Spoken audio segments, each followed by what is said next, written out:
Mesdames, Messieurs, bonsoir. Soyez les bienvenus dans ce journal. Les titres ce soir, manifestation des agriculteurs à Blois aujourd'hui. Ils poursuivent leur mouvement pour dénoncer la politique des prix de vente notamment. Ils étaient plus de 200 à venir de tout le Loir-et-Cher. Et ils ont manifesté en 2 cortèges avant de converger vers la direction départementale des territoires. Le projet de 2e ligne de tram à Tours, lancé dès 2017. C'est ce que promet en tout cas Philippe Briand. Le patron de l'agglomération tourangelle lève ainsi les doutes sur le calendrier. De 2200 à 2500 € bruts, c'est ce que touche un conseiller régional du centre Val-de-Loire, l'un des plus bas niveaux de France en raison de la taille de notre région, mais il touchera beaucoup moins en cas d'absentéisme trop important, jusqu'à 50% d'indemnité en moins. La région vient de durcir les règles en la matière. Ils étaient plus de 200 ce matin dans les rues de Blois, répartis en 2 cortèges. Ils sont venus avec leurs tracteurs de tout le Loir-et-Cher à l'appel de la FDSEA et des jeunes agriculteurs du 41. Les agriculteurs à nouveau mobilisés aujourd'hui contre la politique des prix de vente notamment. Ils se sont rassemblés devant la direction départementale des territoires. Sur place, Sabrina Meloult. On va prendre la 4 voies, on va récupérer, on va peut-être avoir un ralentissement à la patte d'oie. Ville-Barou, ce matin, les agriculteurs organisent leur cortège. Le départ est donné. Gendarmes et policiers entourent les tracteurs. Direction Blois. La FDSEA et les jeunes agriculteurs ont rendez-vous avec la direction départementale des territoires. Ce matin, céréaliers, éleveurs ont tous le même mot à la bouche, désarroi. Le ministre de l'Agriculture, disent-ils, nous a menés à la faillite. Des agriculteurs qui se battent pour une politique de prix de vente plus équilibrée, car leur activité n'est plus rentable. En ligne de mire, la grande distribution. Je veux bien que les campagnes politiques soient financées en partie par les grandes surfaces, mais derrière, nous, il va peut-être falloir aussi qu'on en vive. Quand on demande, nous, 1 centime en fonction des productions, on sait très bien qu'à la grande surface, c'est répercuté par 3 ou par 4. Eh bien, arrêtons ça. Le gouvernement, on a la possibilité d'intervenir là-dessus. Une France agricole qui n'est plus compétitive, en perte de vitesse par rapport à ses voisins européens. Pour les syndicats, le coût de la fiscalité assassine la compétitivité. On est bien conscient que de l'argent, il n'y en a plus sur les... Voilà. Par contre, on peut suspendre les normes et redonner de la compétitivité à l'agriculture. Alors ça passe par 2 choses. Soit on augmente les prix aux producteurs, ou alors on s'attaque aux charges. Et dans ce pays, en France, on a une distorsion de charges. Je vais illustrer, par exemple, sur les normes, il faut qu'on arrête. C'est pas possible. Les pays européens nous dament le pion, nous prennent des parts de marché. Il faut se poser les bonnes questions. Si demain on n'est plus là, comment on fait pour subvenir aux besoins des consommateurs? On parlait des clients ou des consommateurs. Si on n'a plus d'agriculteurs, demain, qu'est-ce qu'on va manger? C'est la grande question. Une question loin d'être éludée. Les agriculteurs disent être lassés de passer le plus clair de leur temps à gérer des normes administratives au lieu d'être sur le terrain. La 2e ligne de tram à Tours, lancée en 2017. C'est ce qu'annonce Philippe Briand, le président de Tours Plus. 2017, lancement non pas des travaux, mais du projet Tram 2. Il lève ainsi le doute sur le calendrier. Il l'a fait sur le plateau du Mag Eco, aujourd'hui à TV Tours. On écoute Philippe Briand. Je pense concrètement que le point de démarrage, ça sera 2017.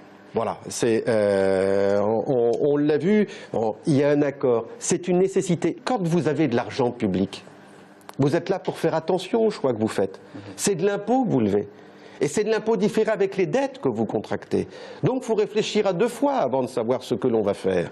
Il faut que la 2e ligne aille sûrement de l'hôpital, de la zone universitaire de Gramont, du bassin du Val-de-Cher où il y a de la population, au cœur de Tours, qu'ensuite on reparte du cœur de Tours, on repasse devant l'université, on va à l'hôpital. Le tramway ne pourra pas passer partout, mais ce qui compte quand vous faites un investissement aussi important, et ce qui a été réussi dans la mandature précédente, c'est le nombre de personnes transportées. Mag Eco à voir à 19h30 demain, vendredi, en première diffusion. Il dénonce une décision brutale. Les salariés de Culture au Centre, basés à Orléans et qui interviennent sur l'ensemble du territoire régional, notamment pour du conseil. La région a décidé de supprimer tout simplement la structure et d'en internaliser les compétences. On vous en a parlé. Aujourd'hui, Marc Gricourt, le premier vice-président régional, est venu à leur rencontre. Sur 20 personnes, les 2 tiers seront licenciés. Audrey Champignon. Pour la vingtaine de salariés de Culture au Centre qui se savaient sur la sellette depuis 15 jours, le couperet est tombé. 14 seront licenciés en mai prochain, d'autres seront réintégrés dans les services internes de la région. À la sortie de la réunion qui se déroulait à huis clos ce matin à Orléans, outre l'annonce des licenciements, c'est la méthode qui est reprochée aux élus régionaux. Les élus, c'est de la brutalité. L'extrême brutalité avec laquelle les choses se passent, la brutalité de la décision, le fait que cette décision ait été prise sans concertation de l'équipe, sans concertation des acteurs culturels, les principaux concernés, et que ça nous inquiète sur la façon dont la politique culturelle de la région va être menée à terme. Financée par le Conseil régional, l'Agence d'action culturelle créée en 2009 gère un budget de 2,2 millions d'euros. Mais avec une baisse de dotation de l'État de 18 millions d'euros dès 2016 et moins 62 millions d'ici 2017, l'exécutif régional a dû trancher dans le vif. Nous n'avons pas le choix, il faut rechercher des économies d'échelle, des économies de gestion. Et donc c'est ce qui nous a poussé très rapidement, c'est vrai, c'est un peu le reproche qu'ils nous font sur la méthodologie, dès le début de cette mandature, à prendre cette décision de dissolution de cette structure pour pouvoir, en réinternalisant certaines missions, pouvoir continuer à assumer les missions qui sont portées par Culture au Centre et qui sont essentielles, pouvoir continuer à les assumer mais avec des économies d'échelle. La fermeture de Culture au Centre est normalement prévue pour le 31 décembre 2016. Une décision qui devrait être actée par les élus régionaux en mars prochain. Le conseil régional qui cherche tant bien que mal à faire des économies pour pallier notamment la baisse des dotations étatiques. Dernière décision en date, la baisse des indemnités en cas de fort absentéisme des élus, jusqu'à 50% d'indemnités en moins. C'est ce qui ressort du nouveau règlement voté en dernière session publique. Audrey Champigny. C'est bien connu, les absents ont toujours tort. Et bien désormais, ils seront en plus moins payés. C'est en quelque sorte le message qu'a voulu faire passer le Conseil régional lors de sa dernière session plénière. En effet, un nouveau règlement intérieur a été voté. Il alourdit les sanctions financières contre les élus les moins assidus.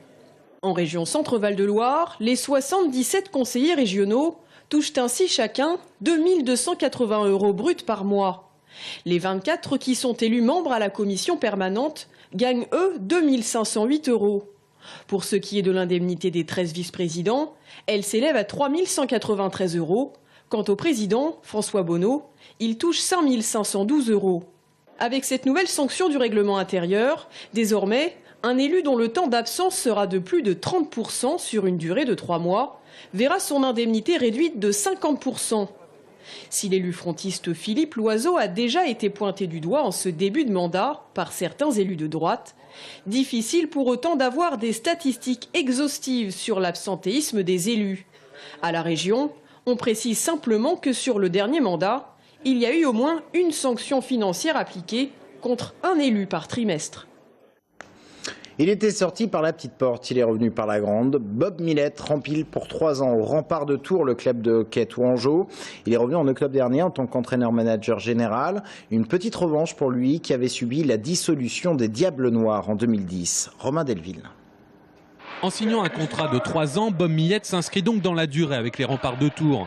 Lui qui fut joueur avec les Mammouths de Tours dans les années 80, entraîneur à l'ASG Tours dans les années 2000, le gourou canadien devient manager-entraîneur des Remparts jusqu'en 2019. Pour le versant entraîneur de l'équipe première, Bob Millette a déjà l'ambition de maintenir l'équipe en Division 1. Et comme il aime voir grand, la montée en Magnus est sa mission sur 3 ans. Être champion de France de D1, c'est ça qu'on vise et on va prendre le temps que ça prend. Et comme quand je suis arrivé ici, on va mettre les choses en place et on a des grosses ambitions. Et on va aller étape par étape, mettre un bon programme en place, aller rechercher, ramener un homme à ce club et à cette équipe. En tant que manager, Bob Millette veut aussi avoir un œil sur les autres équipes du club, en particulier les jeunes. Ce qu'on appelle le hockey mineur, c'est-à-dire non professionnel, doit avoir plus de liens avec les pros. Déjà développer nos jeunes qu'on a ici, la première étape. Déjà développer les jeunes, travailler avec nos jeunes, donner de plus de confiance possible d'ici la fin de saison pour l'an prochain. Préparer ces jeunes-là pour l'an prochain déjà. Donner de la glace, donner confiance. Devenu incontournable car présent à tous les étages, Bob Millette aime ce rôle de pivot et un peu d'homme providentiel. Lui qui se vante déjà d'avoir fait revenir les résultats, le spectacle et le public à la patinoire. Quel bilan de la sécurité en Indre-et-Loire? Où en est-on de l'état d'urgence et des perquisitions administratives? On en parle dans un instant avec le préfet d'Indre-et-Loire, Louis Lefranc.